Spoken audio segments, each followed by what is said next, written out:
Hi, I'm here checking out the University of Ghana, the Legon Stadium.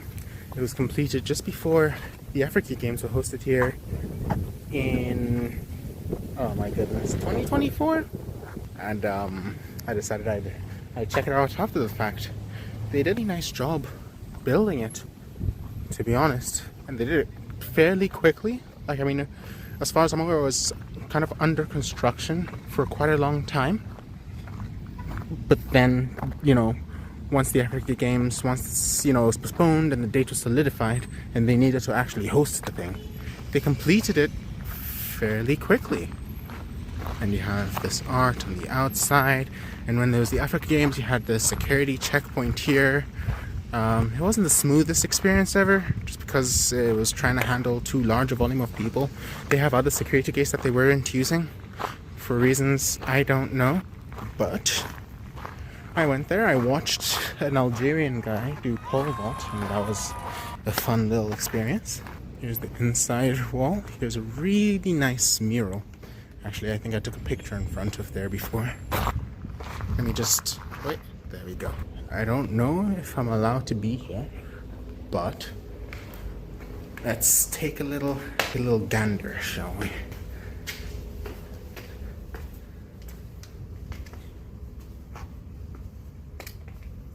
Huh. Interesting. It's still there. There's a little thing on the track there, a little grass thing. And then the steeplechase thing. The grass doesn't look bad, especially for Hamatan as well. Still some sponsorship stuff. Start blocks here. What does it even say? UG Sports. Okay, I'm gonna go before I raise suspicion. Wow, they've kept it in pretty good condition. I expected it to have somewhat deteriorated already, but I think they hold events a little bit regularly. Like, I was driving past here once and I saw, like, something is happening at the Legon Stadium. They even hosted a political thing here not long ago, I think for the NPP. Yeah. Ooh! Look at right by the mural wall, which you can see here, there's a little practice track. So if you're warming up, you can just have a little... Interesting.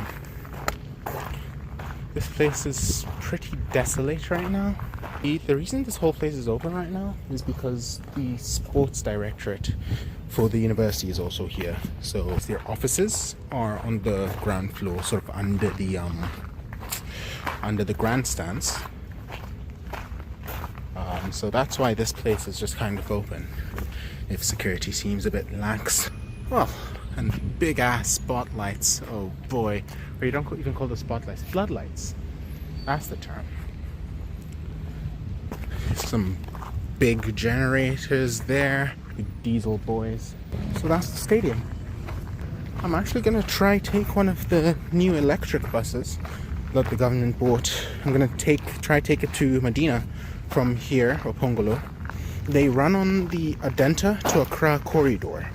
There's a tap and go app that you can use to look at the live location of the buses. It's actually pretty neat. And then you can see, oh, this is approaching this, so you can decide whether it's worth it, because the density just isn't there right now. Yeah. I already found the electric bus. It's here. So waiting for it at Pongolo. Well, the one after the stadium, because this is before the stadium. Interesting. So at this point, I got onto the bus. It just pulled into the bus stop like a trotro. Here is a picture of the entry turnstile and scanning mechanism that I took whilst I was in the bus.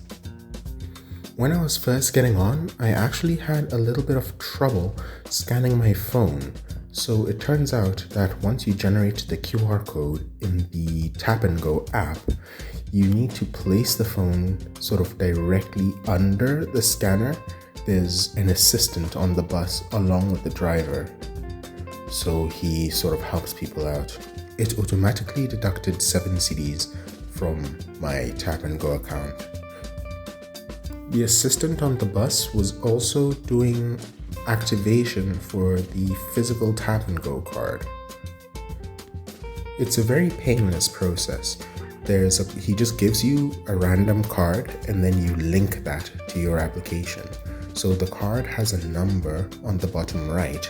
You enter that number into the application and then it links that card to your account. And when you activate it, it automatically loads 10 cedis onto the account. So you then give the assistant 10 cedis. It's sort of like you don't have to pay for it, the card itself technically, but technically you do, since you are giving money to the Tap and Go app. It sort of incentivizes someone to use the card now that they've gotten it. So I'm on one of the electric buses right now. It's pretty nice. I just tapped the QR code to scan it. I got on. People were very helpful. And I'm sitting down. The bus is in condition. It's silent. It's nice, really. It stops at every bus stop, which is a bit of a shame. I feel like some of them are redundant, but it is what it is. It is what it is. It is what it is. On my journey from Accra to Medina, the assistant on the bus was acting like a trotro mate, which I didn't like. With how much quieter these electric buses are, I'd much prefer if we just pulled into the stop and those who have the card, they get on, and life is simple. You can actually have a half-decent conversation on these buses, which I appreciate. The payment machine on that journey wasn't working, so we effectively got that ride for free, which good for us, I guess, but it shows that there's still things that need to be worked on with the system. So those were my adventures for the day. I hope someone finds this informative.